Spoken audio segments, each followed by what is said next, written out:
बिस्मिल्लाहिर्रहमानिर्रहीम। अस्सलाम वालेकुम viewers, welcome back to food segment. उम्मीद है आप सब खैरियत से होंगे।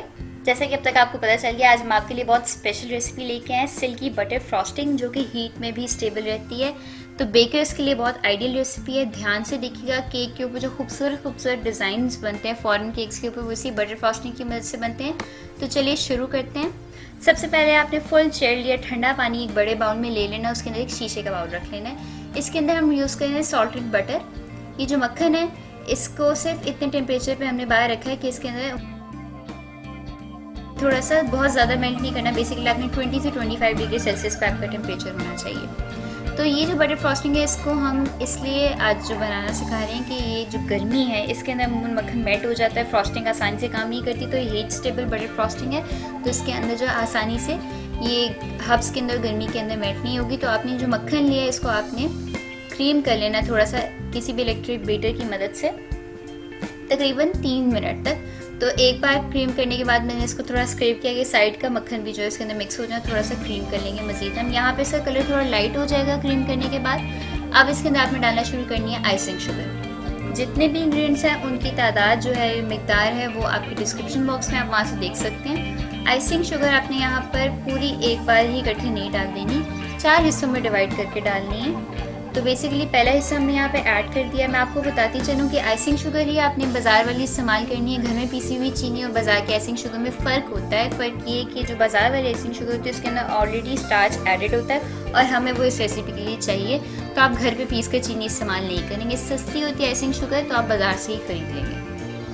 इसके साथ हमने इसको थोड़ा थोड़ा करके ऐड करते जाना है। इस स्टेप पे जो बटर फ्रॉस्टिंग है, अगर आप ठंडे इलाके में रहते हैं तो यहाँ पर ये बटर फ्रॉस्टिंग तकरीबन तैयार है। आप इसके अंदर एसेंस ऐड करेंगे और ये इस काबिल है कि आप इसको केक के दरमियान में जो है आइसिंग के लिए इस्तेमाल कर सकते हैं। अब इसको हीट स्टेबल बनाने के लिए हमने यहाँ पे ऐड किया वेजिटेबल शॉर्टनिंग, या मार्जरीन कह लें या यूनी पफ कह लें, और इसके साथ हमने इसको दोबारा इलेक्ट्रिक बीटर की मदद से मिक्स करना है। साथ ही इसके अंदर जाएगी विपिंग क्रीम, तकरीबन 2 टेबलस्पून। डेयरी विपिंग क्रीम नहीं इस्तेमाल करनी है, आपने वेजिटेबल वाली ही विपिंग क्रीम ऐड करनी है, तो वो भी इसको मज़ीद हीट स्टेबल बनाती है। यहाँ पे हमने विपिंग क्रीम ऐड कर दी है।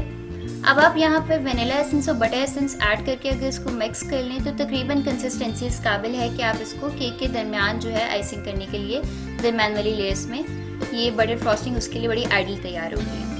अगर तो आपने इसके साथ करनी है डिज़ाइनिंग जो केक के टॉप पे होती है, जैसे कि फ्लावर्स या कुछ, तो उसके लिए थोड़ी स्टिफ बटर फ्रॉस्टिंग चाहिए होती है। तो उसके लिए आपने क्या करना है कि नेक्स्ट स्टेप की तरफ चल पड़ना है। अगर कंसिस्टेंसी अभी नरम है तो आप इसके अंदर मज़ीद आइसिंग शुगर ऐड करेंगे। और अगला स्टेप जो है वो ये है कि आपने इसके अंदर दोबारा से अब तकरीबन 6 से 7 टेबलस्पून इसके अंदर डालनी है विपिंग क्रीम, वेजिटेबल सोर्स वाली। डेयरी विपिंग क्रीम नहीं, वेजिटेबल बेस्ड जो विपिंग क्रीम मिलती है बाज़ार में, वो वाली। तो तकरीबन 5 टेबलस्पून मैंने यहाँ पे वो ऐड किया, इसको मज़ीद व्हिप किया। अब आप देख रहे हैं कि ये बड़ी शानदार सॉफ्ट भी है और अपनी जगह स्टिफ फ्रॉस्टिंग की तरह अपनी शेप भी ये होल्ड कर रही है। तो बेसिकली यहाँ पर ये हीट स्टेबल भी हो गई है और केक के ऊपर फ्लावर्स वगैरह पाइप करने के लिए बड़ी आइडियल बटर फ्रॉस्टिंग है। इसकी एक और क्वालिटी तो मैं आपको बता देती हूँ कि आपको पता होगा बटर फ्रॉस्टिंग जो है अमूमन उसके अंदर चीनी का दाना महसूस होता है खाते हुए, लेकिन जब आप ये इस तरह से बनाएंगे रेसिपी तो उसके अंदर चीनी का दाना भी नहीं होगा। बहुत स्मूथ सिल्की ये बटर फ्रॉस्टिंग है। यहाँ पे ये केक्स हैं जो मैंने इस बटर फ्रॉस्टिंग के साथ तैयार किया। आप देख सकते हैं कितने खूबसूरत और ईजिली पाइपेबल हैं ये। और मज़े की बात ये है कि गर्मी के अंदर बनाए गए केक्स हैं, तो ये फ्रॉस्टिंग मेल्ट भी नहीं हो रही, आप यहाँ देख सकते हैं। ज़रूर ये रेसिपी ट्राई कीजिएगा अपने केक्स के ऊपर और हमें कमेंट्स में बताइएगा कि आपको कैसी लगी। वीडियो पसंद आए तो लाइक कीजिएगा, दोस्तों के साथ, फैमिली के साथ शेयर करें, हमारे चैनल को सब्सक्राइब करें और अपना बहुत सारा ख्याल रखें। देखने का बहुत बहुत शुक्रिया। अल्लाह हाफ़िज़।